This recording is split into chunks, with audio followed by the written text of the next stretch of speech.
다음은 복문에 대해서 좀 더 알아보겠습니다. 지금 여기 나오는 예문처럼 이렇게 복잡하고 길게 쓰는 문장은 독자들이 이해하기가 좀 어렵겠죠. 가급적이면 짧게 끊어 쓰는 게 더 좋습니다. 그래서 비교하면서 한번 보겠습니다. 천호 일동 32 황모 씨 집 지하세방에 턱없이 올라버린 보증금을 구하지 못한 엄 씨가 집 문제 하나 해결 못하는 가장의 무능을 자책하면서 대대로 이어져 온 가난을 자식들에게만은 물려줄 수 없다는 유서를 남기고 부인, 자녀 등 3명과 동반자살한 사건은 전셋값 파동이 얼마나 심각했던가를 단적으로 보여주었다. 자, 이 문장은 굉장히 길죠. 그리고 주어와 서술어가 여러 번 나왔기 때문에 이것을 다 읽고 해석한다는 것은 굉장히 불편합니다. 못하는 건 아니지만 독자들 입장에서는 굉장히 불편하죠. 한 번 읽어서 이해가 되지 않으면 2번 읽어야 되는 또는 3번 읽어야 되는 이런 불편함을 가지게 됩니다. 그렇다면 이것을 조금 더 확실하게 단문으로 짧게 끊어서 쓰면 어떨까? 어떤 차이점이 있는지 한번 보겠습니다. 턱없이 올라버린 집세 때문에 일가족 4명이 자살했다. 자, 전체 사건에 대해서 요약하는 한 문장을 썼죠. 이러이러한 일이 있었다 라고 해놓고 그 다음에 이제 서술하는 겁니다. 조금 더 자세하게 설명하는 거죠. 천호 일동 32 황모씨 집 지하세방, 이렇게 위치에 대해서 설명을 했고요. 보증금을 구하지 못한 엄씨는 가장의 무능을 자책하던 나머지 3명의 가족과 함께 목숨을 끊었다. 대대로 이어져 온 가난을 자식들에게만은 물려줄 수 없다가 유서의 전부다. 전셋값 파동의 심각함을 웅변하는 복이다. 아래의 기사를 보면 한 문장이 아니라 여러 개의 문장으로 나눠져 있다는 것을 알 수 있죠.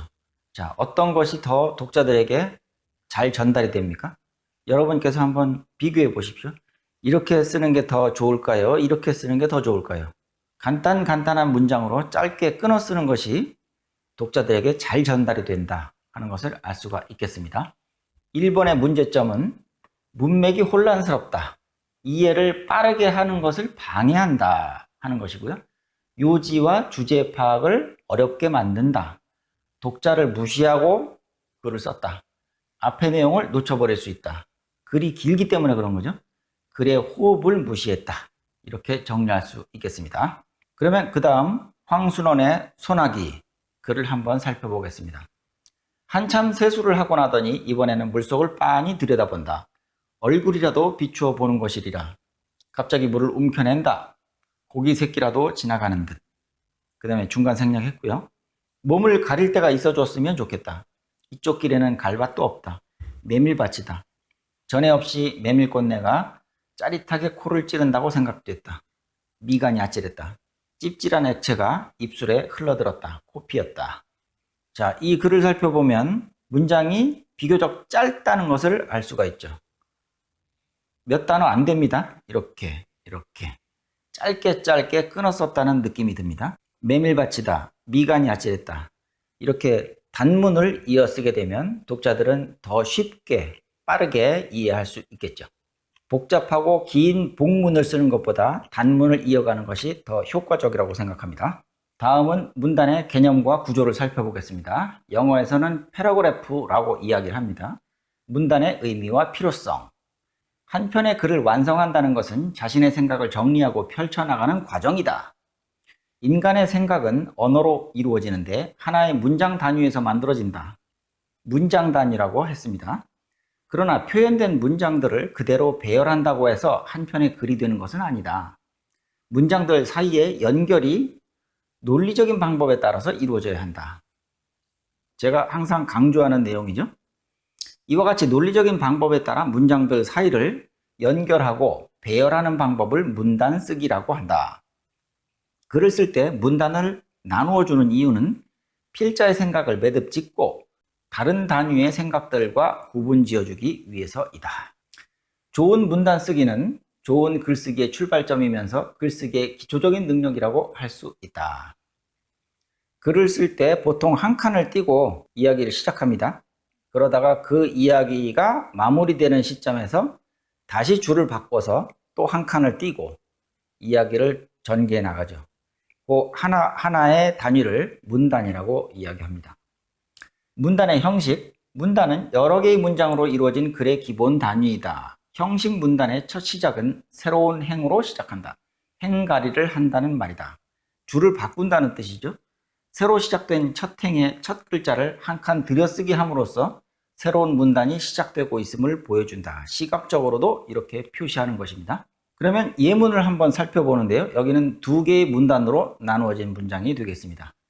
여름이 끝나고 있다. 낮에는 여름의 기운이 남아있어 25, 6도를 오르내리지만 해가 지면 공기가 서늘하다. 밤에는 기온이 더 내려가 20도 아래로 떨어진다. 잠을 잘 때 창문을 닫고 자야 한다. 여름이 때를 알고 물러나고 있다. 물러난 그 자리를 가을이 조금씩 차지하고 있다. 이렇듯 계절은 정직하다. 때를 알고 찾아왔다가 때를 알고 물러서는 것이 계절의 섭리이다.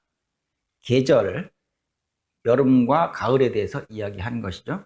지난주에 개강을 했다. 이번 학기에는 개강이 한 주가 늦었다. 지금 세계적으로 크게 유행하고 있는 신종호흡기성 전염병 때문이다. 개학과 함께 전염병 환자가 더욱 늘어나고 있다. 이 병으로 벌써 7명이 죽고 감염자가 10,000명으로 늘었다고 한다. 그렇다고 해서 너무 불안할 필요는 없다. 이것은 손을 잘 씻기만 해도 예방할 수 있는 병이기 때문이다. 자, 글이 두 개의 문단으로 나눠져 있죠. 위에 것과 아래 것은 내용이 좀 다릅니다. 그러니까 그냥 쭉쭉쭉쭉 이어나가는 글이라고 하더라도 여기에서는 한번 끊을 필요가 있는 것이죠. 그래서 여기서부터 여기까지를 한 문단, 그 다음 여기서부터 여기까지를 한 문단, 두 개의 문단으로 나눠진 글이다 라고 생각하시면 되겠습니다. 위의 글은 두 개의 문단으로 구성되었는데 그 문단의 시작은 첫 행의 첫 글자를 한 칸씩 들여쓰기를 함으로써 시작되었다. 첫 번째 문단이 여름에서 여, 두 번째 문단의 지난에서 지가 이에 해당한다. 이들 두 문단은 각각 하나의 내용을 다루고 있다. 첫째 문단에서는 계절의 정직함이고 둘째 문단에서는 개강이 한 주 늦은 까닭이다. 여기에서 두 개의 내용을 하나로 묶어 이들 두 문단을 하나의 문단으로 만들면 글을 정확하고 논리적으로 전개하기 힘들 것이다. 따라서 글을 읽는 사람은 글을 이해하기가 힘들 것이다. 그렇기 때문에 문단으로 구분해 준다는 뜻이 되겠습니다.